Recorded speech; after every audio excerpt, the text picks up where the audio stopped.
hari ini menjadi pertemuan yang sangat dirahmati dan diberkati Allah Subhanahu Wa Taala.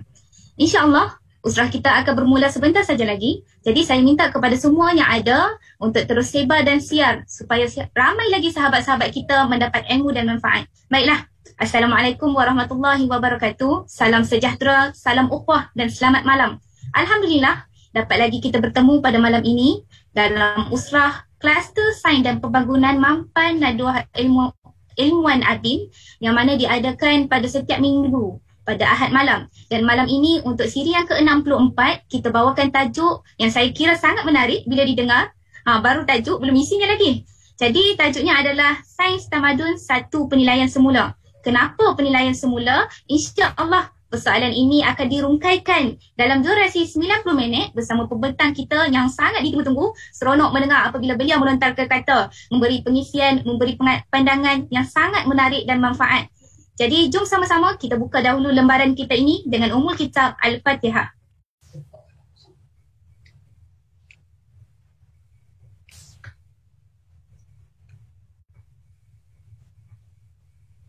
Amin amin ya rabbal alamin. Alhamdulillah, summa alhamdulillah. Saya alu-alukan pembentang kita Profesor Dr. Kamarul Azizi Ibrahim selaku pengerusi Kluster Sains Pembangunan Mampan Naduah Ilmuwan Adin. Kenapa sains tamadun ini 1 penilaian semula? Jadi, tanpa melengahkan masa, saya menjemput Prof. Dr. Kamarul Azizi untuk mengulas. Silakan, Prof. Okey, terima kasih Nur Khairil. Ini first time jadi pengerusi untuk kita, moderator. Daripada jauh, daripada Perlis kali ni. Jadi, bismillahirrahmanirrahim. Alhamdulillahirabbil alamin. Wassalatu wassalamu ala syafil anbiya wal mursalin wa ala alihi wa sahbihi ajma'in.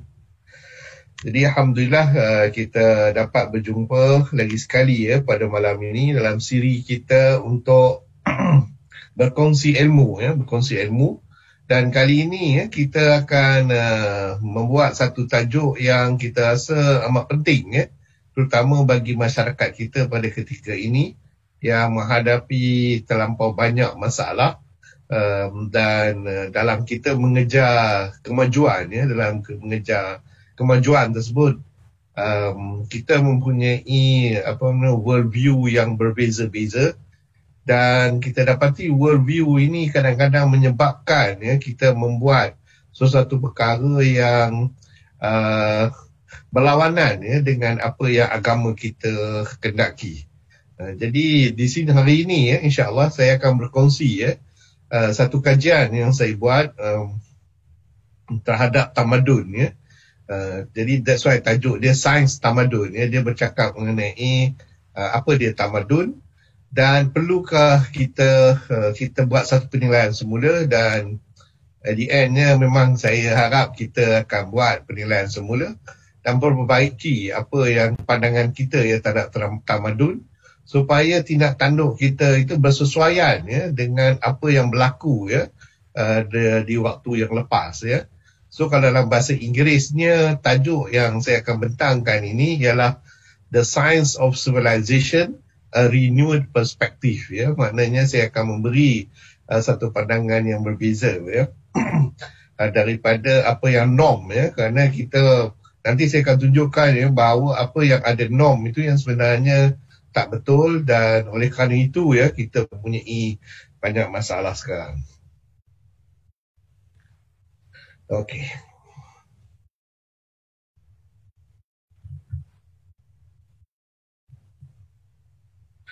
Jadi pengetahuan mengenai bangun dan jatuhnya ketamadunan ini penting untuk masa depan kerana apa yang berlaku masa kini kita mempersoalkan apakah pembangunan tamadun akan berterusan atau akan jatuh especially sekarang ni kita ada tamadun barat, tamadun timur dan lain-lain lagi.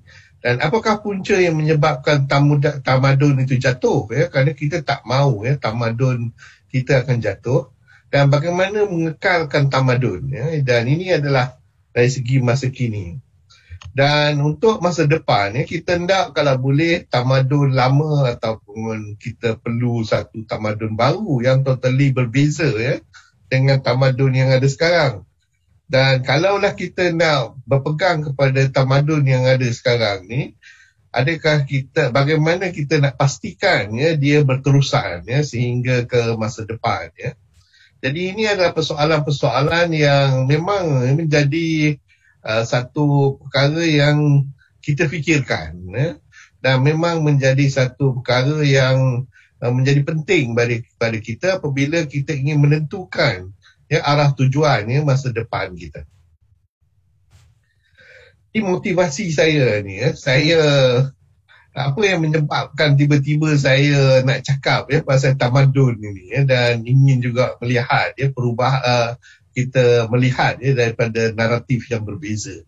Ianya berpunca daripada terbitan satu buku satu buku ini pertama kalilah saya teruja disebabkan oleh satu buku Buku ini tajuknya The Dawn of Everything yang tajuk penuhnya The Dawn of Everything, A New History of Humanity yang dikarang oleh David Graeber dan juga David Wengrow Ini adalah dua orang pengarang buku ini. Jadi pertama kali saya tengok buku ni dan baca, saya terkejutlah.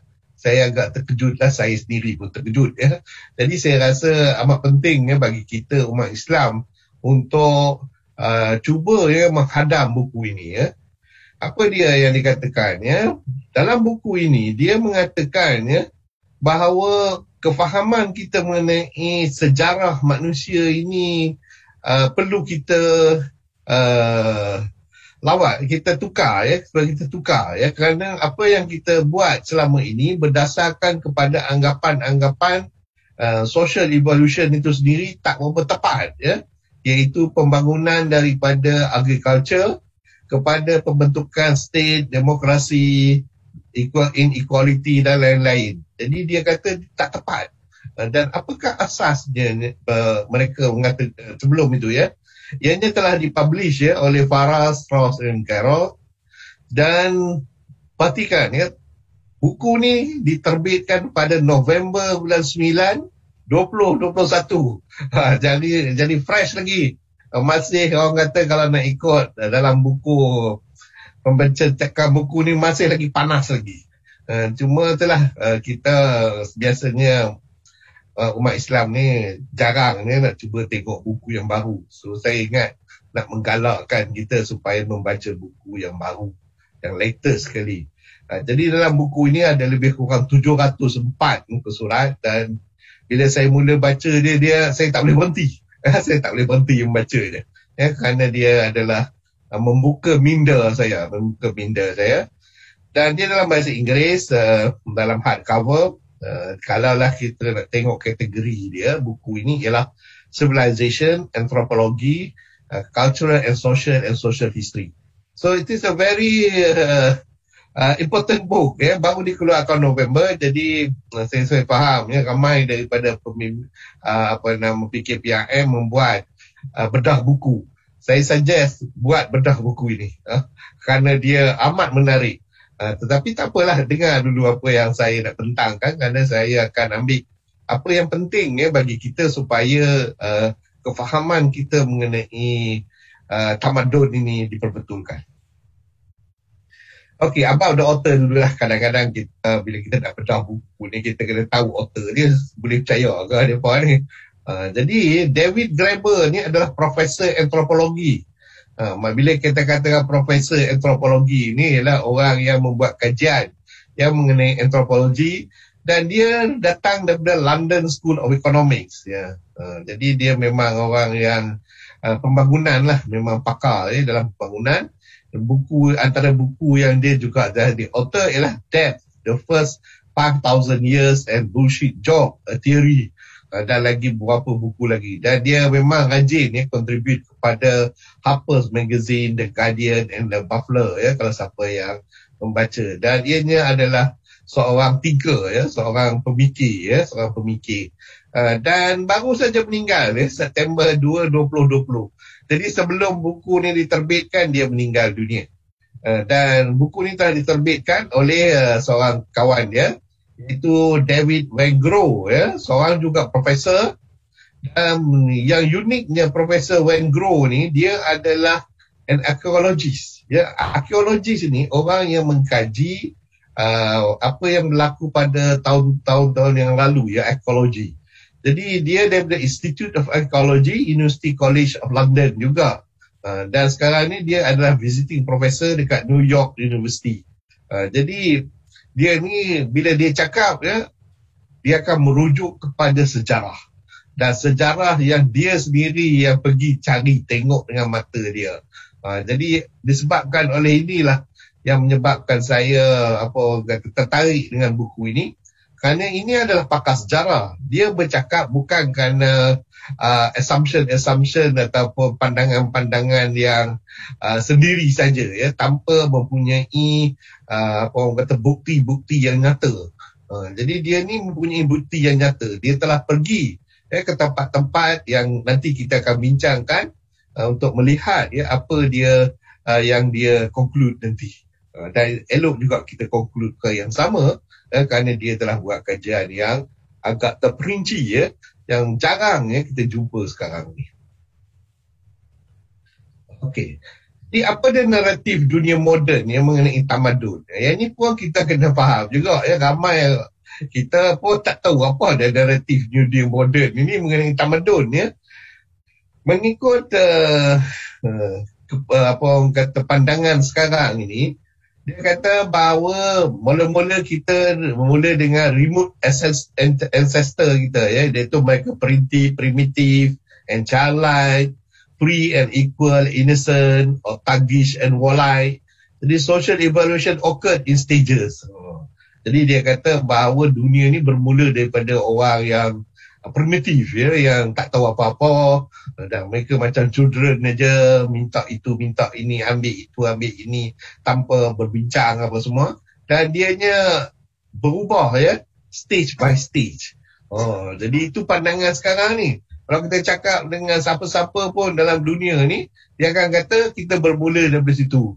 Dan lagi yang menyedihkan kita, ada pula yang kata mula daripada monyet lagi. Yang itu out lah. Yang itu kita tak usah terima langsung. Tetapi the standard understanding sekarang ni yang diterima oleh seluruh dunia ialah yang ni, iaitu remote ancestor kita primitif dan childlike.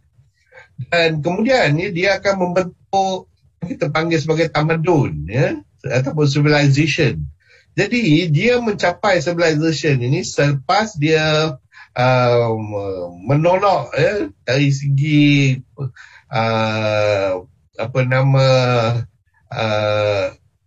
warlike dia dan lain-lain itu. Maknanya dia menjadi tame, ya, menjadi tenang, dan boleh berbincang. Jadi apabila dia boleh berbincang, maka dia boleh membentuk civilization. So pandangan ini, ya, dan lepas itu bagaimana pula dalam bentuk civilization, oleh kerana society itu makin lama makin besar, maka kita dapati terlampau banyak inequalities. Maknanya ada orang kaya banyak, orang miskin sikit, orang miskin pun banyak. Jadi ada gap, ya, di antara orang kaya dengan orang miskin. Jadi bila ini berlaku, maka civilization itu akan runtuh, ya, atau the fall of the civilization. Dan ini adalah berpunca, kalau nak lihat kan, berlakunya pergaduhan, ya, dalam kuasa, ya, dalam struggle of power struggle, ya, power struggle. Jadi itulah dia konsep naratif dunia moden ini. Mana datangnya, ya, daripada primitif, kemudian dia dapat civilization, kemudian dia akan disebabkan oleh inequality, dia akan civilization itu akan jatuh. Itu pandangan sekarang, ya, moden. Mana kita dapat ini, ya, sebenarnya? Bagi yang mengkaji civilization ataupun tamadun, kebanyakannya, ya, kalau yang orang Islam dia akan kata teori ini mula-mula timbul pada tahun 18th century dan dinamakan conservative reaction, ya, conservative reaction. Dan dia implikasi dia ialah berdasarkan kepada sejarah juga katanya, ya, tetapi sejarah dia tak lengkap, ya, seperti mana yang telah saya sebutkan, ya, author sebelum ini. Dia bermula pada farming, property, cities, demokrasi, slavery dan civilization. Dan ini adalah berpunca daripada Ibn Khaldun. Ya. Ibn Khaldun ialah walaupun dia kata ni 18th century ya, Ibn Khaldun telah mengarang The Muqaddimah yang famous itu ya. Ramai orang menyebut ya, bila nak tahu mengenai tamadun, bacalah buku yang dikarang oleh Ibn Khaldun, iaitu The Muqaddimah. Tetapi yang masalahnya ya, dalam bahasa Arab dia tak sama dengan bahasa Inggeris ya. Dalam bahasa Arab dia, kerana saya Masya Allah telah membaca bahasa Arab dia, bab yang akhir tu ya, bila diterjemahkan dia buang, dia tak masukkan dalam The Muqaddimah. Sama juga translation dia dalam bahasa Melayu atau bahasa Indonesia, bab yang akhirnya tu dibuang. Mengapa dibuang? Ini yang interestingnya. Yang sebenarnya kalau siapa yang membaca bahasa Arab ya, The Muqaddimah Al-Muqaddimah ini, dia akan dapati bahawa dalam bab akhir itu Ibn Khaldun kata apa yang dia discover itu dia tak pasti betul. Jadi dia tak pasti pun betul, dia kata. Tetapi malangnya, oleh kerana Muhammad Saleh ni suka meniru, yang paling famous sekali adalah Rousseau ya, iaitu seorang French ya, daripada Perancis. Dia mengarang buku kontrak sosial ya, kontrak sosial.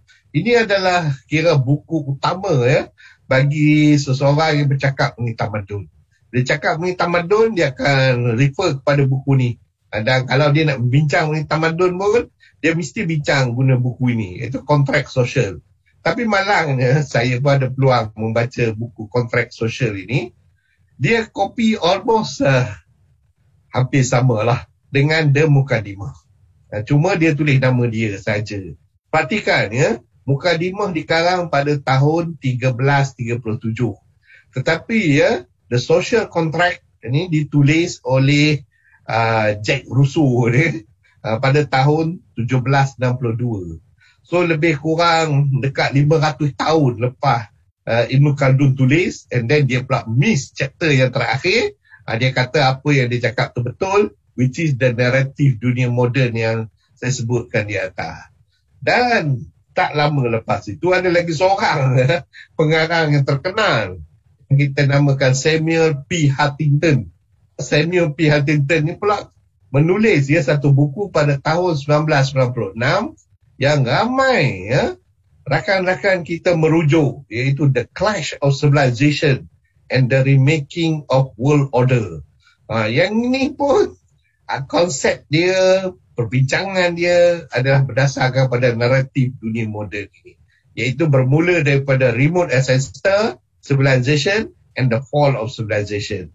Dan dia kata akan berlaku clash di antara Kristian dengan orang Islam, dan ini akan menyebabkan wujudnya satu order dunia yang baru, ya, tamadun yang baru. Yang ini pun tak betul, Pak. Jadi tak betul. So maknanya bagi sesiapa ya, sahabat-sahabat dalam WAP yang telah pun membedah buku The Clash of Civilization ni, saya suggest buat bedah buku untuk buku yang saya telah cadangkan tadi. Okay, so itu naratif sekarang ya, itu naratif sekarang. Ini berdasarkan kepada arkeologi dan antropologi. Ini adalah dua-dua ni bidang history ya, bidang kajian ya, dari segi orang lama ya, antropologi, arkeologi dan juga antropologi. Dia dapati ya, berdasarkan kepada researchnya ya, bahawa perkara ini tak berlaku. Ini tak berlaku. Dia tengok ya, beberapa tempat. Nanti saya akan tunjukkan tempat-tempat mana dia telah pergi ya, tempat-tempat yang semua kita ketahui. Dan dia dapati bahawa bukan macam itu yang berlaku ya, bukan macam itu yang berlaku. Maknanya bukannya disebabkan civilization itu jatuh kerana ada inequality ya, bukan sebab itu. Dan actually at the end nanti dia akan cakap dia pun tak tahu pasal apa. Dia hanya cakap ini natural saja. Itu very interesting ya, which is the conclusion yang dibuat oleh Ibn Khaldun ya, sebenarnya. Ibn Khaldun akhirnya pun sebut macam tu. So kalaulah manusia ni yang sebenarnya tak orang kata membentuk hunter gather apa semua ni, kalaulah mereka tak membentuk agriculture dan city dan membentuk hierarchy dan domination, dan kalaulah mereka tak bergaduh sama sendiri, Macam mana boleh tamadun itu naik dan jatuh? Yang ini yang persoalan kita sebenarnya. Yang inilah yang berdasar pada kajian arkeologi dan antropologi didapati di perkara. Jadi the dawn of everything membuktikan berdasarkan kepada kajian mereka bahawa perkara ni tak berlaku sebenarnya. Dan kalau nak ikutkan ini hanyalah rekaan-rekaan oleh Rousseau saja. Dan Huntington lah yang mengambil daripada Rousseau. Jadi kita orang Islam ni jangan percaya sangatlah perkara ini. Dan saya suggest baca buku The Dawn of Everything untuk melihat bukti yang jelas 700 muka surat dia menunjukkan bukti-bukti bahawa Rousseau itu salah. Rousseau itu salah. Okay? So, jadi kalau kita baca review buku ini kerana buku ini baru dikeluarkan, dia menceritakan 30,000 tahun punya cerita. Berdasarkan kepada archaeological. Dia bukannya reka-reka sendiri. Dia tengok archaeological study, dia buat orang kata pencarian, maka dia dapati perkara yang disebut tadi. Dan ianya dia melihat kepada indigenous culture dan berdasarkan kepada apa yang berlaku dan bukannya apa yang direka-rekakan. Dan mengikut Graeber, Rousseau ni tak betul sebenarnya. Kerana asas Rousseau ini ialah apa yang dipanggil sebagai rubbish history. Rubbish history. Kerana dalam sejarah tak ada benda ni. Tak ada berlaku adanya perbezaan di antara orang kaya dengan miskin yang selalu kita sebut sekarang ni. Sebenarnya itu bukanlah punca yang akan menyebabkan jatuhnya civilization. Okay, so saya ambil 3 ni sajalah. Sebenarnya kalau tengok review dia ada puluh-puluh review. Memang semua orang terkejut bila dia publish pada bulan November. By the way, sekarang ni bulan November. Jadi kita kena up to date macam tu. Kita ni sebagai ahli harakah dan yang bergerak dalam Islam, kita kena up to date. Jangan baca buku-buku yang dah bertahun-tahun lama dah, yang tak sesuai lagi untuk zaman kita. Kerana banyak perkara-perkara yang telah dikaji semula dan didapati tak betul kebanyakannya. So ini adalah satu contoh yang paling ketara sekali dan saya harap kita akan membacanya nantilah. Okay? So what's gone wrong in modern society then?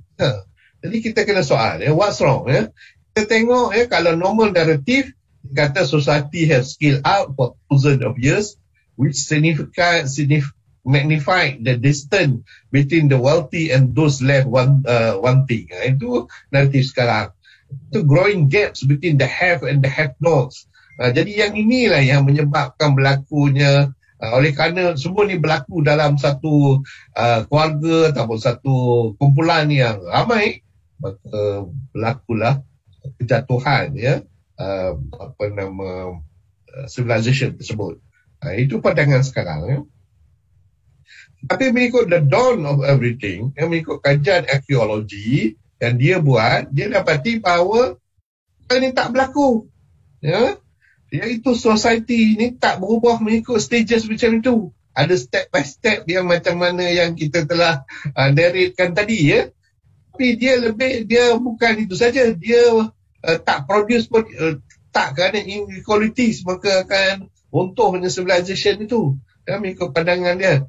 Dan human has been orang kata secara amnya berubah daripada kecil jadi besar, jadi kecil. Jadi memang perubahan itu is normal bagi manusia, bukannya disebabkan oleh inequality, dia kata. Dan berdasarkan pada social system pun dia dapati pemerintah dia sama ada kadang-kadang lelaki, kadang-kadang perempuan.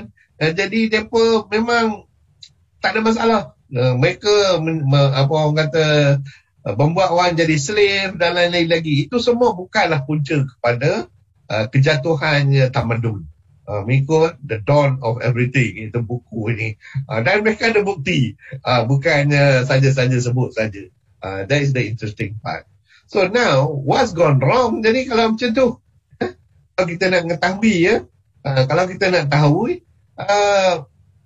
pada masa depan, kalau kita merujuk kepada the normal narrative, nanti conclusion kita masa depan salah. Ya, kerana kita memilih satu naratif yang tak betul dari segi sejarah. Dari segi sejarah. Jadi the dawn of everything mengatakan bukan. Itu bukannya yang di kejatuhan tamadun yang ada sekarang ni. Okay? So why after 10,000 of years of social flexibility masih lagi orang cannot figure it out. Itu yang menyebab saya tertarik untuk buat presentation ni. Kerana rupanya tak ada siapa tahu. Semua orang teka-teka je, assume je. Jadi tetapi sebagaimana Al-Quran dah kata, the truth is not from assumption. The truth, kebenaran bukannya daripada anggapan-anggapan saja. Dia mesti ada bukti yang jelas. So, berdasarkan historical event, ini dia, saya just ambil the gist of 750 muka surat saya akan letak dalam satu page saja. Kerana kalau saya nak buat bedah buku ni pun terlampau panjang. Tetapi at the end of the day, buku ni pun tak tahu yang sebenarnya punca tamadun tu. Jadi saya terpaksa pula introduce lagi satu buku lain yang lebih sesuai untuk kita baca. Jadi popular view tadi, betul saya katakan tadi, ini berdasarkan according to dia lah sejarah. Tetapi kita dapati ianya adalah sejarah rubbish. Tak betul ianya sejarah. Okay? Bukannya sepatutnya macam tu. Jadi actually apa yang berlaku ialah ini berdasarkan kepada masyarakat. Ya. Sebagai contoh, kalau di North America, dia dapati memang normal. Ya. Mereka akan berkumpul pada satu tempat dan pada musim yang lain mereka akan berpecah dan pergi dari tempat ke tempat. Begitu juga dekat Canada. Ya. Perkara yang sama berlaku. Mereka berkumpul pada satu tempat, kemudian mereka berpecah. Mengapa mereka berpecah? Adakah kerana mereka bergaduh satu sama lain? Tidak. It's a normal thing. Ya. It's a normal thing. Ya. Mereka akan berpecah.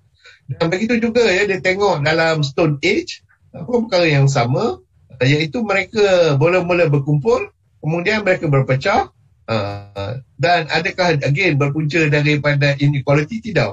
Ya, kerana mereka rasa dengan mereka berpecah, mereka akan dapat lebih banyak makanan dan lain-lain lagi. Jadi ini quite normal ya. Begitu juga ya, dia tengok contoh di Middle Eastern villages. Begitu pada tahun 12,000 dan ke 9,000 yang lalu pun perkara yang sama berlaku ya. Mereka akan bertucuk tanam dalam satu kawasan, kemudian mereka akan berpindah ke tempat lain di mana kalaulah tanah itu tak berapa sesuai, mereka pindah tempat lain untuk bercucuk tanam. Jadi perpindahan itu bukannya kerana bergaduh, tetapi kerana fertility of the land ya. Dan begitu juga dekat Mesopotamia ya. Mesopotamia ni dari segi sejarah dan di Eurasia, mereka dapati perkara yang sama ya. Mereka berkumpul, kemudian lepas itu mempunyai dia punya political system dia yang tersendiri, dan kemudian mereka berpecah kerana competition ya. Competition terbentuknya satu city yang lain. Jadi bukannya again kerana mereka bergaduh kerana inequality. So begitu juga dengan Maya ya. Maya adalah satu kerajaan di Central America. So mengikut kajian mereka, didapati bahawa mereka berkumpul kerana apa? Kerana mereka percaya kepada Tuhan Matahari. Dan mengapa mereka berpecah? Again sama ya, kerana ada competition ya daripada masyarakat lain ya yang lebih baik lagi dan sistemnya lebih baik lagi. Dan begitu juga dalam Bronze Age ya, Minoan society pun didapati perkara yang sama. Mereka bersatu mulanya, kemudian mereka berpisah kerana mereka dapati bahawa tak sesuai ya bersama, dan di-create ya. Dan again ya, bukannya punca je kerana ada orang kaya ada orang miskin. Jadi kita dapati kesemua ni berdasarkan kepada historical event, bahawa the popular view tu kita tak boleh pakai. Okay? Jadi civilization formation ini sekarang ni ya.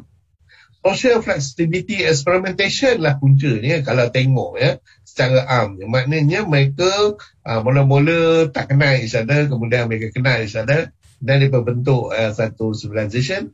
Dan kemudian tengok-tengok tak seronok lah duduk sama dengan neighbor ni, dia pergi tempat lain. Jadi dia akan bentuk civilization di tempat lain. Dan civilization dia tertinggal itu kan jadi runtuh. Itu saja.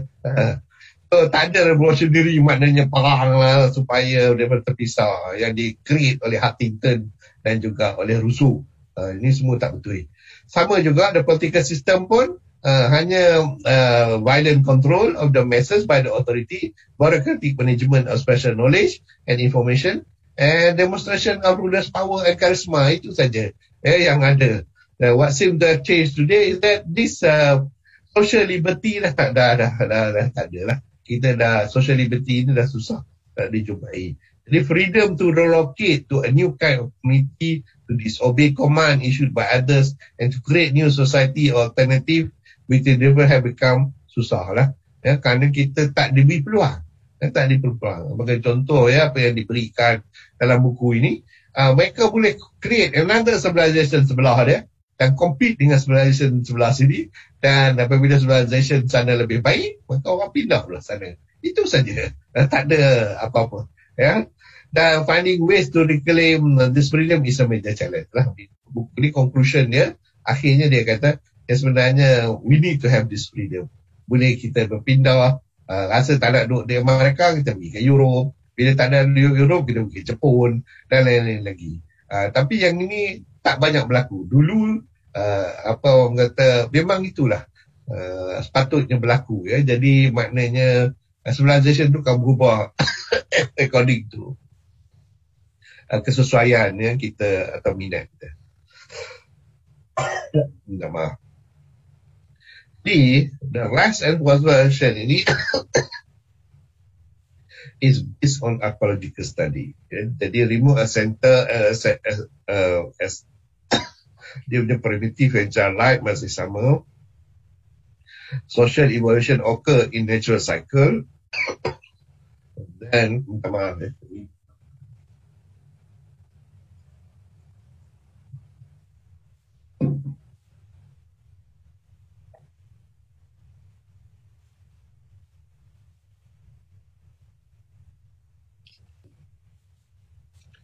Jadi dia sama juga remote ancestors, dia mula dengan primitive childlike apa semua, dan social evaluation occurs in natural cycle, kemudian dia akan membentuk civilization achieved by sacrificing those original freedom, dan by taming apa yang want, basic instinct.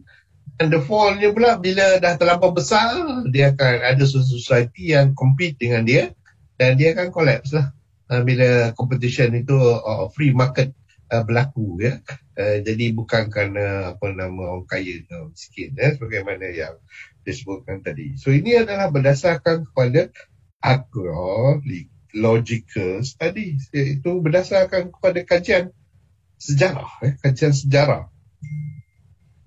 So now ni dia lah, kalau tengok sejarah ni memang demam lah, memang macam-macam kalau kita tengok as a full. Cuma itulah, so what caused the fall of civilization? Takkan kot, kerana itu je simple aja. Dia tukar competitionnya maka jadi fall aja. Inilah dia yang interestingnya. Jadi the normal understanding inilah modern narrative because of inequality. Maka berlakulah the rise and the fall of civilization. Mengikut buku The Dawn of Everything pula, semuanya berlaku naturally. Kerana dia naturally ada competition, maka jatuhlah civilization tu, maka dia akan pindah kepada civilization yang lalu. So sekarang saya nak suggest another buku yang kita sebagai orang Islam sepatutnya merujuk untuk punca rise and fall of civilization ini, iaitu Al-Quran. Al-Quran mempunyai ataupun menengangkan kepada kita apakah dia punca rise and fall of civilization ini. Dan uniknya Al-Quran, saya akan berceritakan ini. Al-Quran punya tajuk dia, kalaulah tadi kita sebutkan equality, kalau modern narrative, kalau the book The Dawn of Everything dia natural, tetapi dalam Al-Quran actually civilization jatuh kerana in compliance with the Syariah. With the Syariah. Tak syariah. H betulnya. Sorry. Orang kata, so dia berbeza. Dia berbeza. So kalau kita tengok, kita bermula daripada ancestor kita untuk daripada Al-Quran dia sebut bermula daripada Nabi Adam alaihi salam dan keluarganya. Mereka innocent and apa orang kata sluggish dan terpaksa struggle lah kerana pertama kali turun daripada syurga kepada neraka, kerana Nabi Adam alaihi salam mula kat syurga. Jadi kat syurga tu kerana kita ketahui apa saja kita nak, kita minta aja kita dapat lah. Tetapi bila turun kat bumi, dia dapati bahawa dia kena kerja, kena berusaha. Jadi itulah ada remote center kita. Dan berlakulah social evolution lah, following the syariah. Bila kita akan ikutlah syariah yang diturunkan oleh Allah. Di civilization ni, apabila kita work together for a common interest dalam syariah, maka reduce lah personal view. Dan dengan itu jemaah itu akan menjadi meningkat civilization dalam civilization tersebut. Okey. Tapi bagaimana pula jatuhnya? Apabila dia society itu dia menjadi besar, maka kita dapati bahawa freedom yang dia dialaminya bertambah, dan freedom ini pula bila dia go against Allah, maka dia akan terkena apa yang saya panggil sebagai the wrath of Allah, maknanya kemurkaan Allah. Jadi kemurkaan Allah lah yang menyebabkan the fall of civilization. Ini apa orang kata, kita duk baca Al-Quran, tapi kita tak pernah pun menggunakan the rise and fall of civilization yang mengikut Al-Quran, walaupun kita tahulah kerana ini yang pentingnya kadang-kadang kita lupa buku Al-Quran itu adalah sebagai hidayah kepada kita. Dalam ayat ini, dalam surah Yusuf ayat 111, Allah berfirman, A'udzubillahi minasyaitonir rajim. Laqad kana fi qasasihim ibratun liulil albab. Sesungguhnya pada kisah-kisah mereka itu terdapat pengajaran bagi orang-orang yang mempunyai akal. Ma kana hadithan yuftara walakin tasdiqal ladzi baina yadayhi wa tafsila kulli syai'in wa hudan wa rahmatan liqaumin yu'minun. Jadi Al-Quran itu bukan cerita-cerita yang dibuat-buat, tetapi memudah kitab yang sebelumnya dan menjelaskan segala sesuatu dan sebagai petunjuk dan rahmat bagi kaum yang beriman. Jadi bila kita baca cerita-cerita dalam Al-Quran, jangan kita ingat ini semua macam dongeng saja. Bukan, dia adalah cerita yang benar dan kita perlu menerimanya. So what really happened to civilization then kalau mengikut Al-Quran? A'udzubillahi minasyaitonir rajim. Anzala minas samaa'i ma'an fasalat awliyatun biqadariha wahtamala as-saylu zabadan rabiya. Allah telah menurunkan air hujan dari langit, maka mengalirlah air itu di lembah-lembah menurut ukurannya. Maka arus itu membawa buih-buih yang mengembang. Bila air itu turun, kita nampak buih-buih. Wa mimma yuqiduna alaihi fid nari bati'a ahliyatin aw mata'in zabadum mithluh. Dan dari apa logam yang mereka lebur dalam api untuk membuat perhiasan atau alat lain pula, buihnya seperti buih arus itu. Lebih kurang sama je sebenarnya. Apa yang kita bakar logam, maka kita akan nampak ada buih juga. Kadzalika yadribullahu al-haqqa wal-batil. Ingat demikianlah Allah memberi perumpamaan bagi yang benar dan yang batil. Jadi buih itu adalah batil. Fa amma zabadu fayadhhabu jufa. Adapun buih itu akan hilang dan sebagai sesuatu yang tak ada harganya. Adapun yang beri manfaat kepada manusia, maka tetap di bumi. Demikianlah Allah membuat perumpamaan. Jadi apa yang berlaku pada civilization tu, dia seperti buih itulah. Kalau dia dia tidak akan kekal selama-lamanya. So, apakah yang punca yang menyebabkan civilization itu jatuh? Ini disebutkan dalam surah Ar-Ra'd, ya, peti, ya, dalam ayat yang ke-18. A'udzubillahi minasyaitonirrajim. Lilladzina istajabu lirabbihimul husna. Bagi orang-orang yang memenuhi suruhan Tuhannya. وَالَّذِينَ لَمْ يَسْتَجِيبُوا لَهُ لَوْ أَنَّ لَهُمْ مَا فِي الْأَرْضِ جَمِيعًا وَمِثْلَهُ مَعَهُ لَافْتَدَوْا بِهِ. Sekiranya semua orang perasaan yang baik dan orang-orang yang tidak memenuhi suruhan Tuhan, sekiranya mereka punya semua kekayaan ada di bumi dan ditambah banyak isi bumi itu besertanya, dan secaya mereka akan menebus diri dengan kejayaan itu. Orang-orang itu disediakan bagi kisah yang buruk dan tempat kediaman mereka ialah Jahannam. Itulah seburuk-buruk tempat kediaman. Jadi siapa yang tidak menjawab, ya, seruan Allah, maka Allah akan jatuhkan, ya. So when will civilization collapse? Dia cerita juga dalam Quran, ya, surah Yusuf, ya, 110. A'udzubillahi minasyaitonirrajim. Hatta iza stay'asa ar-rusulu wa dhannu annahum qad kudzibu ja'ahum nasruna fanujjiya man nasha'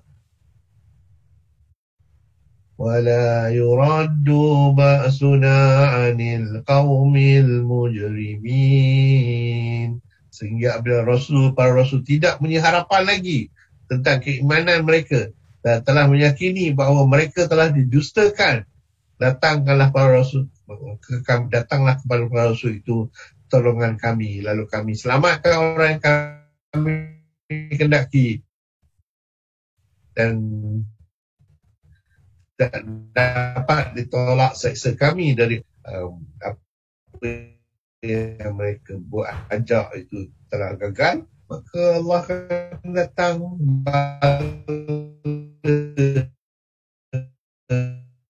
tersebut, ya. Ini kita dapat lihat, ya. Kita ada Nuh sikit, ya. Dia civilization dalam Quran banyak, ya. Jatuhnya Nuh sebagai contoh, kaum Nuh disebabkan oleh banjir, maka civilization Nuh itu akan runtuh. Nabi Hud dari segi kaum Ad, dia akan mengacau orang tengah jalan, maka Allah hancurkan, ya, civilization dia. Kaum Soleh, yang kaum Samud, yang membunuh unta, ya, maka Allah runtuhkan civilization dia. Itu juga kaum Lut, Sodom dan Gomorrah, kerana mereka homoseksual, maka Allah hancurkan dia punya civilization. Syuaib, Nabi Syuaib alaihissalam, itu golongan Madian, maka Allah disebabkan oleh mereka menimbang dengan menipu, maka Allah telah hancurkan civilization mereka. Jadi Nabi Muhammad SAW untuk seluruh dunia tak ada kehancuran dalam civilization-nya. Jadi kita berarti tamadun ni jatuh, dan Nabi-Nabi alaihissalam yang cuba, ya, memperbaiki umat tersebut, tapi umat ini, kaum ini tidak berubah, maka Allah hancurkan, ya, civilization mereka, ya, hancurkan civilization mereka. Jadi civilization itu dihancurkan bukan kerana apa orang kata orang miskin ada gap, orang kaya miskin dan kaya, dan bukannya berlaku secara natural, tapi ia berlaku kerana mereka melanggar perintah Allah, ya, melanggar perintah Allah. Jadi sebelum Nabi Muhammad SAW, pemain utama dalam pembangunan tamadun dan kejatuhannya ialah manusia, jin dan syaitan, malaikat dan tentera Allah, ya, Subhanahu wa ta'ala, dalam bentuk burung dan lain-lain lagi lah, ya, tentera Allah, ya. Manusia ini, Nabi dan Rasul akan berdakwah, pemimpin ataupun raja biasanya akan memerintah, dan umat akan buat pilihan, ya, sama ada nak ikut ataupun tidak. Jin dan syaitan ini kerja dia mengutip maklumat di langit, dan maklumat yang dikutip di langit itu akan disesatnya manusia. Okey. Malaikat pula menjaga rekod dan membantu Allah dalam menghukum ataupun membantu orang umat Islam pula. Ya. Jadi kalau kita nak tengok mekanisme jatuhnya tamadun sebelum Rasulullah Nabi Muhammad SAW, ini seperti berikut ya. Malaikat duduk berbincang ke atas bersembang mengenai manusia, maka jin dan syaitan mendengar itu dan dia beritahu kepada ahli sihir ataupun orang-orang yang dalam golongan itu dan beritahu kepada raja. Maka raja oleh kerana mendapati bahawa apa yang disembang itu betul, maka dia ikut yang itu dan menyebabkan hancurlah ya umat tersebut. So bila Nabi ataupun Rasul datang untuk membetulnya, mereka tak mau dengar lagi dah. Jadi dengan itu hancurlah tamadun tersebut ya. Hancurlah tamadun tersebut. So itu dia mekanisme jatuhnya tamadun ya, mengikut Al-Quran. Selepas kelahiran Nabi Muhammad SAW, kita diberitahu ya, ada dua perkara berlaku. Pertama ialah A'udzubillahi minasyaitanirrajim dalam surah Jin ya, ayat ke-9. Wa anna kunna naq'udu minha maq'ida lis-sam'. Faman yastami'il ana yajid lahu shihaban rasada. Sungguhnya kami dahulu dapat menduduki beberapa tempat di langit, dan itu untuk mendengar berita-beritanya.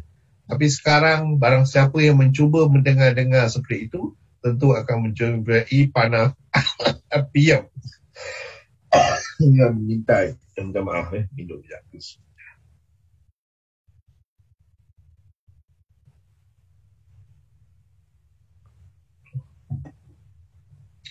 Jadi selepas kelahiran Nabi Muhammad SAW, portion yang bahagian berita di langit itu telah tak boleh sampai dah ke bumi. Jadi ini satu perkara ya, satu perkara yang berlaku ya selepas kelahiran Nabi Muhammad SAW. Perkara yang kedua yang berlaku ialah dalam surah Ibrahim ayat 42. A'udzubillahi minasyaitanirrajim. وَلَا تَحْسَبَنَّ اللَّهَ غَافِلًا عَمَّا يَعْمَلُ الظَّالِمُونَ. Dan janganlah kamu sekali-kali Muhammad mengira bahawa Allah lalai dari apa yang diperbuat oleh orang-orang yang zalim. إِنَّمَا يُؤَخِّرُهُمْ لِيَوْمٍ تَشْخَصُ فِيهِ الْأَبْصَارُ. إِنَّمَا يُؤَخِّرُهُمْ. Sungguhnya Allah memberi tangguh kepada mereka sampai hari yang pada waktu itu mata mereka terbelalak, iaitu pada hari akhirat. So, untuk umat Nabi Muhammad SAW, dia tangguhkan, ditangguhkan. Jadi apakah impak ini kepada the rise and fall of civilization? Ini yang kita nak cerita. Ada lagi satu besi yang kita kena tambah. Jadi kita kena how to create a new civilization now and prevent downfall. Bila kita dah dengar perkara ini. Jadi Al-Quran was sent down to organize human life. Ya? Yang sebenarnya. Jadi kita kena berbalik kepada Al-Quran ya, untuk memahami ini. Jadi dia adalah sebagai petunjuk kepada kita. Jadi kita kena faham ini ya, adanya perbezaan jatuh dan naiknya civilization ini sebelum Rasulullah dan selepas kelahiran Rasulullah. Ini tak sama. Dan ini hanya kita boleh lihat apabila kita membaca Al-Quran dan cuba memahaminya secara lebih detail ya. Jadi inilah dianya. So the rest is not limited solely to material development but also mental and spiritual. Jadi dua-dua kena ambil kira. Okay, minta maaf, minum.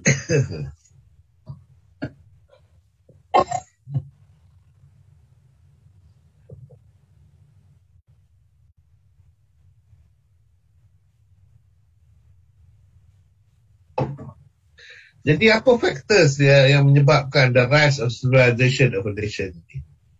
Kita tengok ya, memang ya, dia bukan saja mental but also spiritual. The rise of civilization adalah bergantung pada faith, strength.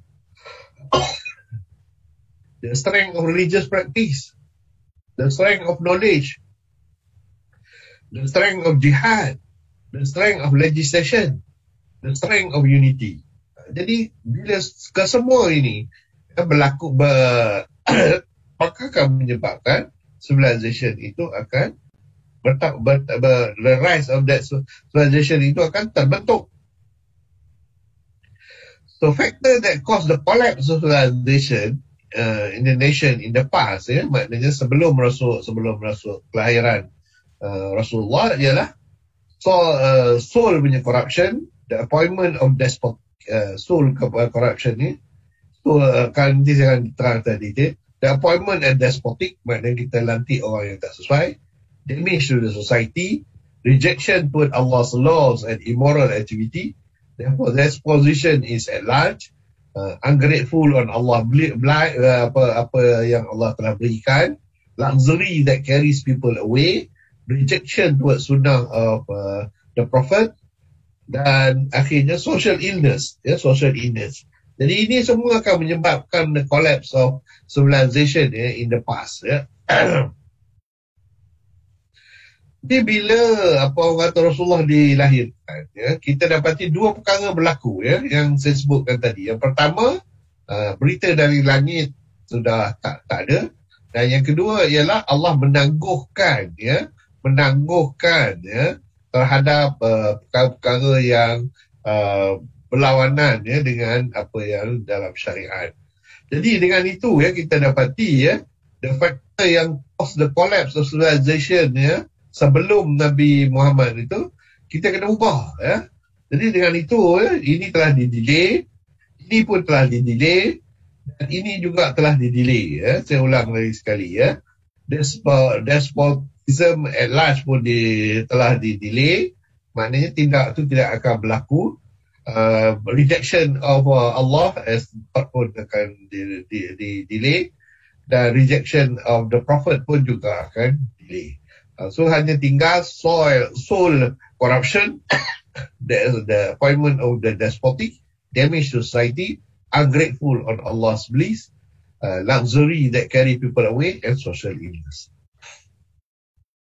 So Al-Quran in terms of rise and fall of civilization during the Prophet Muhammad SAW ialah kalau kita nak guna istilahnya, in compliance with humanistic values. Ini dia punya tu. Minta maaf minum lagi.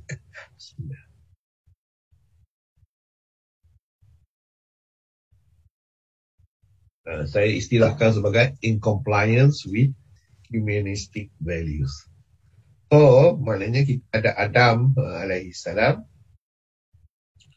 kemudian berlakunya civilization, dan apabila dia telah menjadi besar, much freedom. Jadi collapse of civilization itu bila humanistic values itu. Ini pada zaman lepas Rasulullah, in compliance with humanistic values. Ini pandangan saya lah. Jadi factor for the rise of civilization macam saya sebutkan tadi sama saja. Ini adalah the factor dia.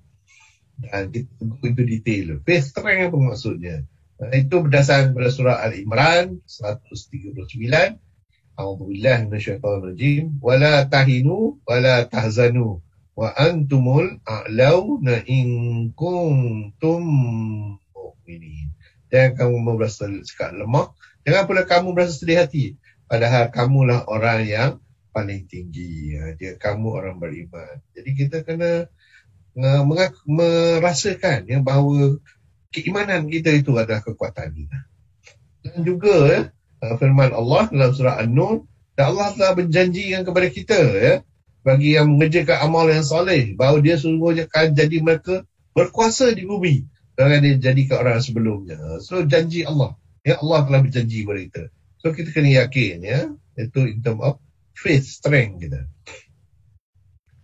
So faith is a form of inner strength. Ini adalah satunya sebagaimana Syed Qutb mengatakan, faith in habit and values. Kita bukan nak faith saja dalam syariah dan fiqh saja, fiqh saja, tapi it should be include dalam in habits and value. Ini Syed Qutb meringatkan kita. Jadi it is a faith that improve heart, prepare soul, create various responsibility and personify humans into a new mold. Jadi faith ini ada unik ya. It is a strength that make the Muslim the best human nation. Yeah? With such faith, the Muslim achieve brilliance in fighting the Tatar. Kita dah lihat dah ya perkara yang lepas. We also with the faith that achieve success in facing the descendants of those invaders from the east and the west. So faith is the most potent weapon for Muslims. Jadi kita kena ada ni kepercayaan ini ya untuk menghadapi orang kafir. So when there is faith, there is a way to achieve victory. When there is no faith, all armament will not give even the smallest benefit. Jadi Muslim ya, lebih kita berlawan dengan ahli Persian atau Roman dulu, ialah kerana faith saja. Kalau nak ikutkan tentera Persian dan Rom ini memang kuat ya, tetapi orang Islam cuma ada faith saja. Dan bukan itu saja, orang Islam cuma orang miskin ya masa itu ya, tetapi mereka boleh ya menghadapi sophisticated weaponry because of the faith, the strength. So the only one, the strongest weapon for Muslim at that time was faith. So with faith that they were better than the Jahiliyah, army even taught the number, strength, civilization, laws and rules of the Roman and Persian, and were the advance that the Muslim tak ada. So it is true that Allah had promised. Yeah, faith, strength is very important. And then the strength of religious practice. Ya, firman Allah dalam surah Anbiya. A'udzubillahi minasyaitonirrajim. Wa laqad katabna fi zaburi min ba'di dzikri annal arda yarithuha ibadiyas salihun. Dan sesungguhnya kami tulis dalam Zabur. Sesudah kami tulis dalam Lauh Mahfuz bahawa bumi ini dipustakai oleh hamba-hambaku yang soleh. Jadi kita ingat ya, kalau kita membuat amalan-amalan yang soleh, maka itu pun juga adalah strength ya, bagi kita. Dan firman Allah ya, dalam surah An-Nahl, man amila salihan min zakarin aw untha wa huwa mu'minun falanuhyiyannahu hayatan thayyibah وَلَنَجْزِيَنَّهُمْ أَجْرَهُمْ بِأَحْسَنِ مَا كَانُوا يَعْمَلُونَ. Barang siapa yang mengerjakan amal soleh, baik laki maupun perempuan, dalam keadaan beriman, maka sungguhnya akan kami berikan kepada kehidupan yang baik, dan sungguhnya akan beri balasan mereka dengan pahala yang lebih baik dari apa yang telah mereka kerjakan. So we have to have confidence in the strength of religious practices. So religious practices are inseparable from faith ya.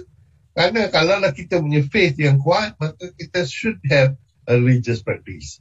Jadi bila kita ada religious practice, maka kita akan boleh ya practice tersebut bukan saja fokus kepada prayer, fast dan lain-lain lagi, tetapi juga should cover semua ya, dari segi the making of amendment, making alive the faith.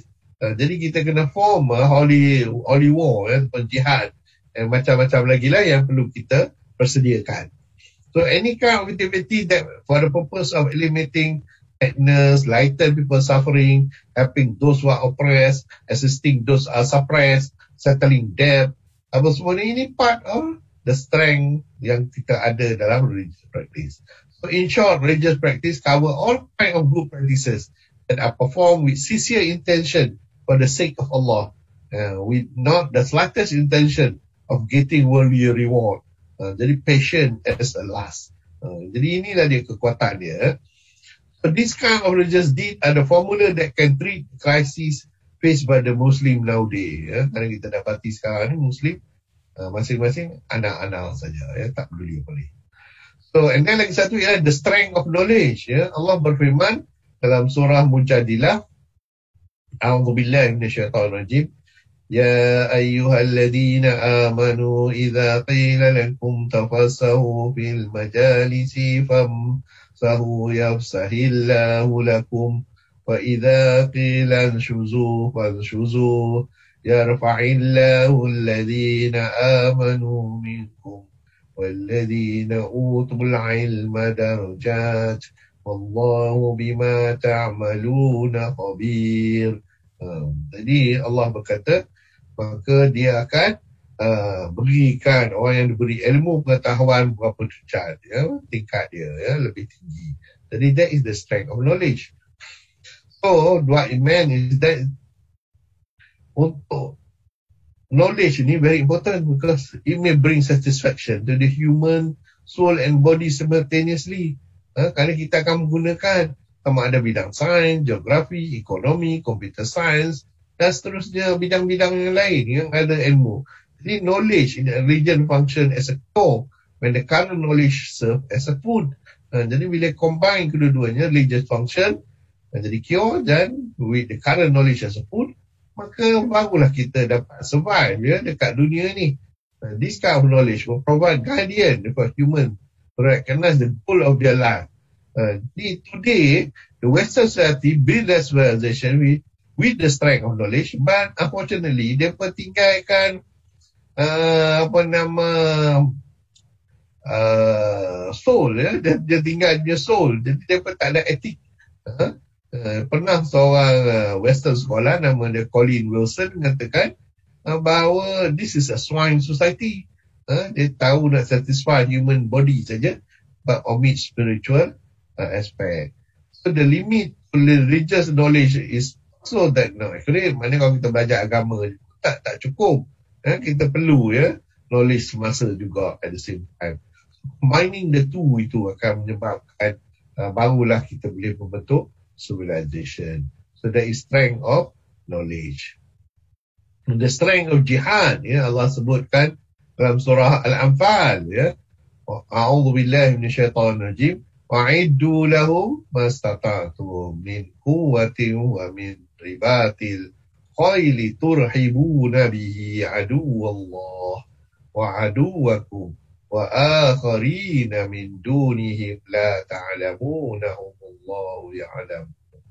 Wa ma tunfiqu min syai'in fi sabilillah yuwaffa ilaikum wa antum la tuzlamun. Jadi Allah minta kita bersiap sedia dari kuda-kuda untuk pergi berperang. Okay. So the strength of jihad itu pun penting. Not only jihad in the form of weaponry, makna senjata, tetapi juga jihad yang lebih besar lagi juga, dari segi obligation dan untuk resurrection, pembangunan physical form of jihad dinamakan physical. Ada juga in a form of jihad, iaitu dari segi desire and lust from laziness, slow and etc. Dan selalu yang kita lupakan dalam orang Islam ialah jihad madani, iaitu develop the ummah dalam various field. Jadi ini yang selalu kita lupa. So the strength of jihad, our religious knowledge and contemporary knowledge, dua-duanya kena jalan serentak. So the purpose of jihad on Allah's cause is to perform manhaj Allah di bumi ini. So to declare Allah power upon humans and to execute Shariah's law, to ensure the spread of goodness, fullness and advancement of human life. Jadi require in all form. So jadi tak surprise lah kalau kita tengok Muslim dulu dia boleh mencapai civilization yang baik. And in terms of the strength of legislation, A'udzubillahi minasyaitonirrajim, surah Al-Jathiyah. ثم جعلناك على شريعة من الأمر فاتبعها ولا تتبع أهواء الذين لا يعلمون. Kemudian kami jadikan kamu berada di atas satu syariat, peraturan dari urusan agama itu. Maka ikutilah syariat itu dan janganlah kamu ikuti hawa nafsu orang-orang yang tidak mengetahui. Legislative power is an important form of power in a country.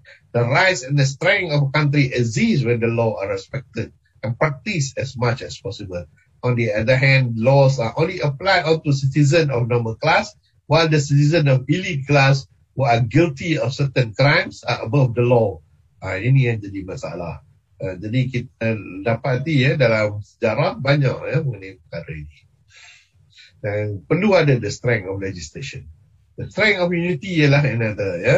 Di mana Allah berfirman dalam surah Al-Anfal ayat 46.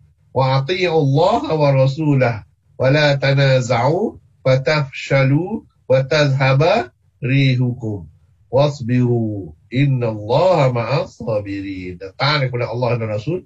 Janganlah kamu berbantah-bantah menyebabkan kamu menjadi gentar dan hilang kekuatanmu. Dan bersabarlah, sesungguhnya Allah beserta orang-orang yang sabar. Dan juga firman Allah dalam surah Al-Nam, maka dalam surah Al-Nam yang bermaksud, berkatalah seorang yang punya ilmu dari Alkitab, aku akan bawa singgasana padamu sebelum matamu berkedip. Maka tatkala Sulaiman melihat singgasana itu terletak di hadapannya, maka ia berkata, ini termasuk kurnia Tuhanku untuk mencuba aku apabila aku bersyukur dan mengingkari akan nikmatnya. Dan barang siapa bersyukur, maka sungguhnya dia bersyukur untuk kebaikan dirinya sendiri. Dan barang siapa yang ingkar, maka sungguhnya Tuhan dia maha kaya lagi, maha mulia. So that is the strength of unity. Unity is crucial, ya, dalam semua pembangunan nation. Jadi Al-Quran pun memang menggelakkan supaya kita bersatu. So in unity bukan saja dari segi power of knowledge represented by the scholars, tapi the power of politik, ya, represented by the rulers. Jadi dua-dua ni kena unite, ya. Bila suatu tak unite, maka akan jadi masalah lah. Jadi era ni ialah dapati damage di kita punya education dan the political system, dan ini akan menyebabkan fanatism, ya, akan berlaku. Jadi the energy of unity between institution, the power of knowledge and the power of politik will strengthen the kingdom of Allah SWT, ya. Jadi for the rise of the nation tadi, yang sebenarnya saya sebutkan tadi, adalah faith strength, the strength of religious practice, the strength of knowledge, the strength of jihad, and the strength of legislation, and the strength of unity. So kena ada, ya, 2, 4, 6 ini, ya, barulah kita akan dapati the rise of civilization. So the collapse of civilization ni, kalau in a nation during the Prophet Muhammad sallallahu alaihi wasallam, iaitu pada masa ini, kita dapati, ya, kita delay beberapa perkara lah. So kalau kita tengok soul punya corruption, Allah berfirman dalam surah Al-Fath, dialah yang telah menurun ketenangan dalam hati orang yang mukmin supaya keimanan mereka bertambah di samping keimanan mereka yang telah ada. Dan kepunyaan Allah lah tentera langit dan bumi, adalah Allah mengetahui lagi bijaksana. So when the soul is corrupt, maka hati dia menjadi tak tertuhala. Begitu juga dengan surah Al-Imran. Mengapa kamu ditimpa musibah pada perang Uhud, padahal kamu telah menimpa kekalahan 2 kali lipat pada musuhmu pada perang Badar? Puncanya ialah kerana kesalahan diri kamu sendiri. Bila soul you dah corrupted. So corruption ini memang banyak cerita lah. Ad, Samud, Fir'aun dan lain lagi. Jadi kebanyakan keruntuhan Ottoman Empire dekat Turki pun berpunca daripada spiritual corruption ini. So kita should learn lah mengenai perkara ini. Dan Allah, Nabi Muhammad dijemput oleh wahad, iaitu cinta kepada dunia. Jadi kita disobey perintah Allah. The appointment of despotic, yang ini disebut dalam surah Al-Isra. Dan jika kami hendak membinasa satu negeri, maka kami perintahkan orang-orang yang hidup mewah di negeri itu supaya mentaati Allah. Tapi mereka melakukan kedurhakaan dalam negeri itu, maka sudah sepatasnya berlaku terhadap perkataan ketentuan kami hancurkan negeri itu sehancur-hancurnya. Kerana orang kaya-kaya ini tidak taat kepada perintah Allah. The rich and misguided as leader. Mutrafun ini penting, dalam kehidupan kita, dan mereka berdua, the rich and the leaders ni perlu taat kepada Allah. Jadi how ini akan beri kesan, pada negara tersebut.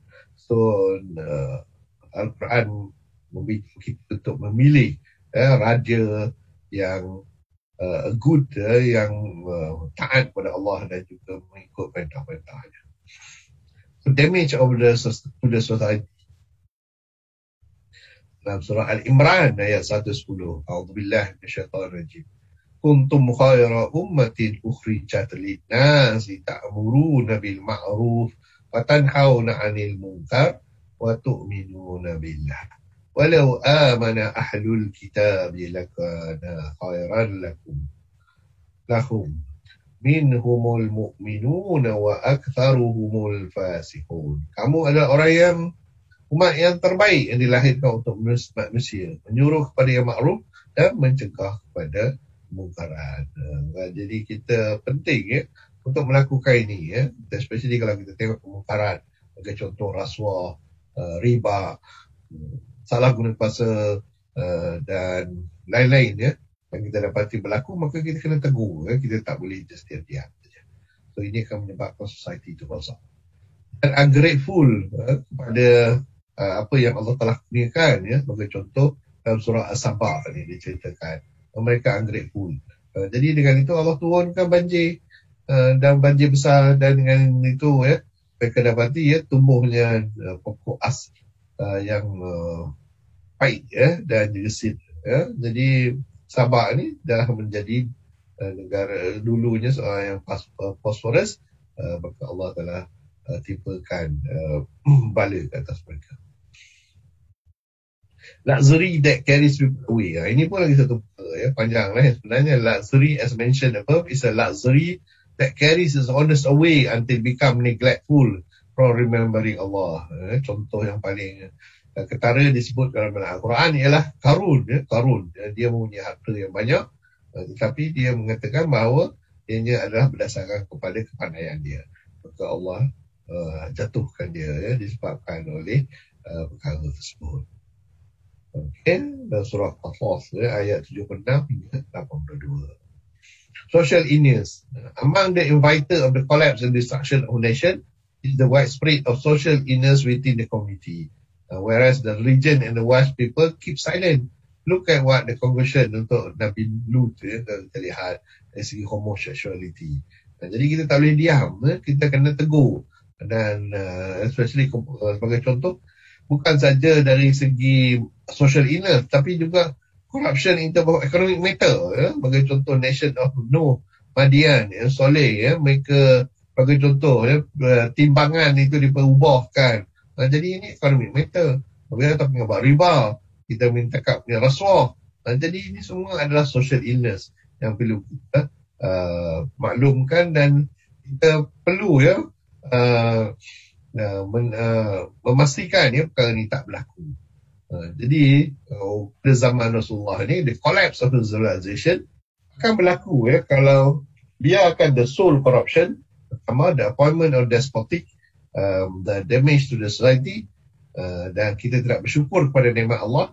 Tetapi yang ini kena delay, yang ini kita delay. Dan luxury that carries people away, orang lupa kepada Tuhan walaupun mereka dah kaya. Dan rejection kepada Rasulullah itu kita delay, Allah telah delaykan. Dan akhir sekali ialah social illness yang kita tak boleh biarkan. Social illness sama ada dari segi syariat ataupun dari segi ekonomi dan perniagaan. So saya sengaja buat ni balance scorecard untuk rise and fall of the civilization. Saya tengok kepada 4 negara ni, iaitu Amerika, UK, Norway dan France. Kalau saya merujuk kepada fall of civilization and rise of civilization ini, saya buat the balance scorecard untuk mereka. Saya dapati bahawa Amerika ni at the brim of fall ataupun fall of civilization dia. Jadi sikit masa lagi Amerika akan jatuh. Begitu juga dengan UK juga at the brim of the fall of civilization. Tetapi Norway, interestingly enough, kita dapati dia adalah rise of civilization. Dia akan bertambah baik. Tetapi yang interesting juga ialah kita dapati France. Kalaulah kita menggunakan balance scorecard untuk falls of civilization and rise of civilization ini, kita dapati France akan jatuh tak lama lagi. Dan ianya akan jatuhlah. Bukan lagi dekat brim. Dia dah memang akan jatuh. Jadi France ni as a civilization akan jatuh berdasarkan kepada kriteria yang saya telah senaraikan tadi. Kalau kita tengok negara Islam, Saudi, Egypt dan Qatar, ni interesting Kalau Saudi kita dapati memang dah masanya dia akan jatuh. Maknanya kerajaan Saud akan jatuh tak lama lagi berdasarkan kepada kriteria fall of civilization and rise of civilization. Begitu juga dengan Egypt. Egypt juga memang akan jatuh tak lama lagi. So presiden yang ada sekarang ni dia akan jatuh lah. Kerana dia menunjukkan fall of civilization dia tinggi tapi rise of civilization dia rendah. Jadi bila combine kedua-duanya kita dapati dia akan jatuh. Dan interestingnya ialah Qatar. Qatar kita dapati dia akan rise. Dia akan rise. Civilization dia akan bertambah baik. So now the question is, macam mana Malaysia kalau kita buat this balance scorecard of rise and fall of civilization? Ini pandangan saya lah personally. So again lah kita boleh bincang kalau nanti ada yang nak bertanya. Malaysia pada pandangan saya kalau kita maintain pada keadaan sekarang ni kita membiarkan perkara seperti soul corruption, the appointment of despotic, kita biarkan damage to the society, kita biarkan orang luxury dan juga social ills yang berlaku, maka kita akan untung. Kita sebagai civilization akan untung dan Malaysia akan untung. Tetapi berbanding katakan dengan Egypt, dengan France, kita dah almost dekat brim dah. Kita dah brim tapi brim kita hanyalah hampir dekat nak jatuh. Hampir nak jatuh lah. Tak lama lagi lah nak ikutkan. So itulah Malaysia berdasarkan kepada balance scorecard yang saya buat untuk rise and fall of civilization. In conclusion, Islamic community today should really be conscious and repent and return back to promoting good deeds and prohibiting wrongdoing. There are too many damages and corruption that have been done in this life until it becomes a norm and a mass in daily life. The Umara and the Ulama group should work hand in hand in eradicating the disharmony that occurs. We should worry about usual natural phenomena taken place lately are actually the warnings from Allah that has to be thought about and to make the appropriate action in the restoration of the society before the destruction and the downfall upon us all. It is important that Muslims today to emphasize on the activity of enjoining what is right, amal ma'ruf, and forbidding what is wrong, and nahi munkar, so that the damage and the corruption that have taken place in the society are under control and not spreading. Allah berfirman, those among the descendant of Israel who turned disbelief were cursed by the tongue of Daud alayhi salam, of Isa alayhi salam, the son of Maryam. It was because of their disobedience and their rebellion. They did not restrain one on another on the evil they used to do. Undoubtedly, they used to commit extreme evil deeds. Okay, so itulah conclusion saya. Thank you for the kind intention. Inilah the new narrative for modern living sustainable civilization yang berbeza daripada apa yang ada. Wabillahi taufiq wal hidayah. Assalamualaikum warahmatullahi wabarakatuh.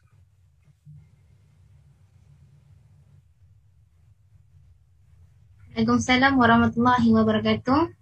Alhamdulillah, perkongsian yang sangat menarik dan berguna. Saya tertarik dengan kata-kata yang dilontarkan Prof di awal tadi. Kebenaran bukanlah dari anggapan. Semuanya perlukan bukti. Jadi terima kasih Prof. Jadi saya teruskan dengan sesi betulkan pendapat atas soalan. Jika ada, hadirin sekalian boleh mengemukakan pendapat atau pertanyaan kepada Prof melalui chat box ataupun secara terus melalui mic. Dipersilakan.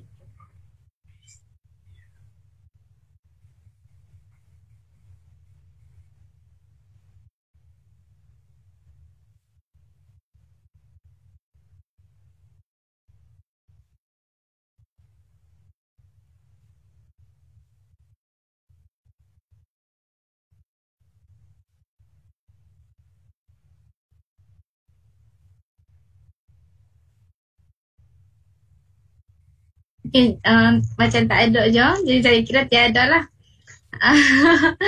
Okay, ada apa-apa lagi ke untuk Prof tambah dengan masa yang berbaki lagi 10 minit ni.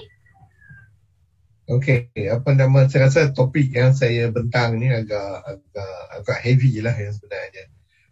Dan ianya bukan satu topik yang mudah lah. Cuma itulah apa yang saya bentangkan ini ialah perubahan yang minda yang perlu kita ada ya. Kalau tidak ya, kita memberi solution yang tak tepat ya terhadap perkembangan tamadun ya pada masa ini. Ya, kerana kita masih berpegang kepada naratif lama, maka penyelesaian yang kita beri juga adalah tak sesuai. Dan kerana itulah kita dapati ya, banyak daripada perkara-perkara yang kita ingat penyelesaiannya dah betul, tapi yang sebenarnya penyelesaiannya tak tepat ya. Kerana assumption kita mengenai naratif tamadun, rise and fall of tamadun tu tak betul ya, tak betul. So memang saya dah jangka ini adalah satu topik yang agak berat dan bukan mudah ya untuk memahami, tetapi bagi yang mendengar tu dan mengikutinya, kalau ada soalan boleh tanyalah kalau mengenainya. Dia tak risaulah, takut kot salah soalan yang tak apa orang kata tak betul ke ataupun soalan lah. Kita bukan tujuan apa ya, untuk kefahaman saja ya. Okey.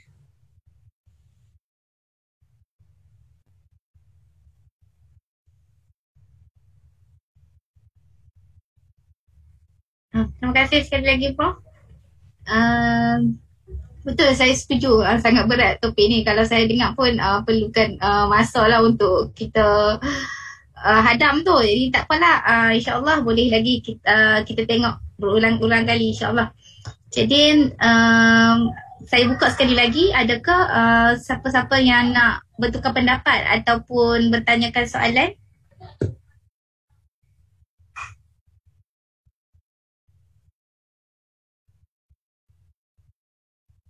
Okey, nampaknya tak ada lah Prof. Jadi demikianlah. Itu ada seorang dekat chat box katakan, Prof, apa pandangan Prof berkaitan civilization di Malaysia? Sasu dah malam-malam ni kan. Silakan Prof. Okey, saya dah jawab dah tadi ya. Kalau tengok dalam balance scorecard yang saya berikan, kalaulah mengikut civilization yang sekarang ya, bila saya bubuh that balance scorecard itu adalah berdasarkan kepada sekarang ya. Jadi kalau tengok ya, balance scorecard tersebut, Malaysia ni dalam menuju trend nak jatuh lah. Maknanya dari segi civilization yang kita ada sekarang ni, dia akan jatuh tak lama lagi. Cuma kejatuhan itu apa dia punya impak dia secara lebih detail, yang itu saya tak bincang lah. Okay. Terima kasih Prof. Kita ada soalan daripada Facebook, daripada saudara Hashim Mat. Prof, apakah rasuah yang berlaku di Malaysia yang menyebabkan tamadun di Malaysia juga akan runtuh? Mohon pencerahan daripada Hashim Wadah Bani. Okey, memang rasuah ni adalah part of the social illness yang kata kita kena stop. Kalau kita biarkan, dia akan meruntuhkan tamadun kita yang ada sekarang ini. Ini memang actually yang sebenarnya kalau nak fikir-fikirkan, kalau kita tengok macam Indonesia ya, sebuah negara jiran kita, dulu dia rasuah tinggi, tetapi sekarang ni rasuah dia adalah amat rendah berbanding dengan Singapura. Kita tengok Singapura, rasuah dia hampir kosong. Jadi kita tengok dia maju ya, sebagai satu tamadun, tamadun dia makin meningkat ya, bukan berkurangan. Tapi kalau kita tengok macam Sudan, kita tengok Nigeria, rasuah dia tinggi. Jadi memang masyarakat dia memang takkan create ya satu tamadun yang baik ya. Dia akan jatuh ya, tak berapa lama lagi. Jadi memang ini satu perkara yang apa orang kata, we have to do something about it lah. Kita sebagai masyarakat sivil tak boleh biarkan perkara ni, tak boleh biarkan perkara ni. Walaupun apa nama orang kata rasuah ni tak ada hukum, itu kita kena persoal jugalah apa nama. Tapi rasuah memanglah satu yang merosakkan masyarakat, termasuk dalam social illness yang saya telah sebutkan tadi. Akan menyebabkan civilization itu kalau rampant sangat. Terima kasih Prof. Okay, ada berbaki 5 minit lagi. Kalau ada apa lagi perkongsian dan soalan boleh kemukakan, yang mana menonton kami secara live di YouTube dan Facebook, boleh dituliskan di ruangan komen. Ada lagi ke? Berbaki 4 minit, mungkin 1-2 soalan lagi, insyaAllah.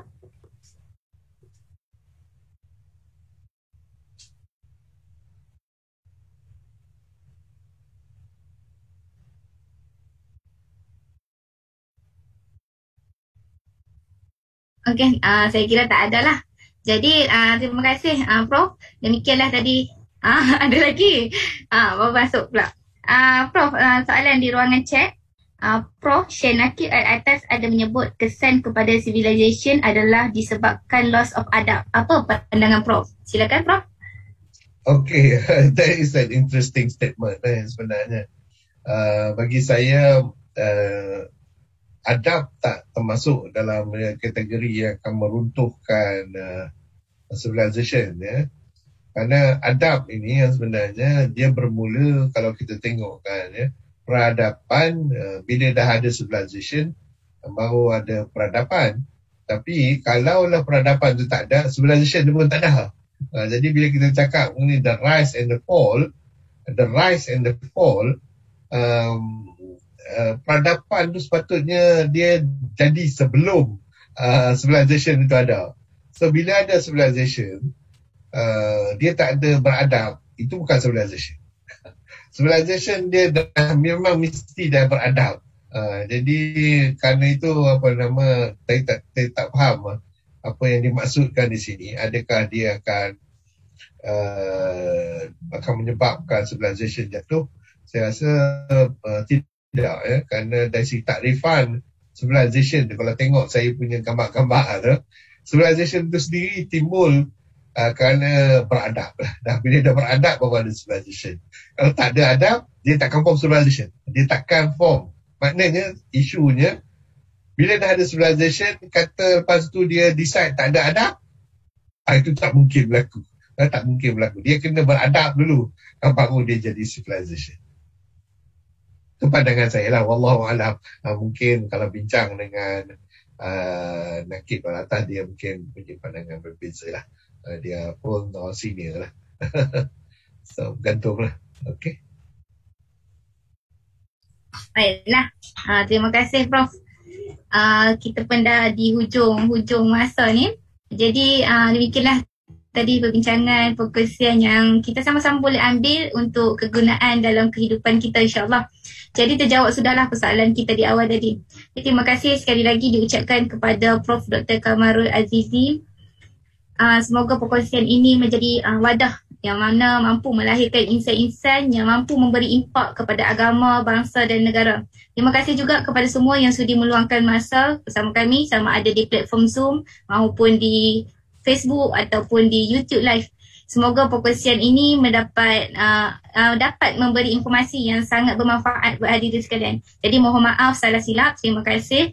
Kita tangguhkan dulu pertemuan kita pada malam ini dengan tasbih kafarah wa suratul As.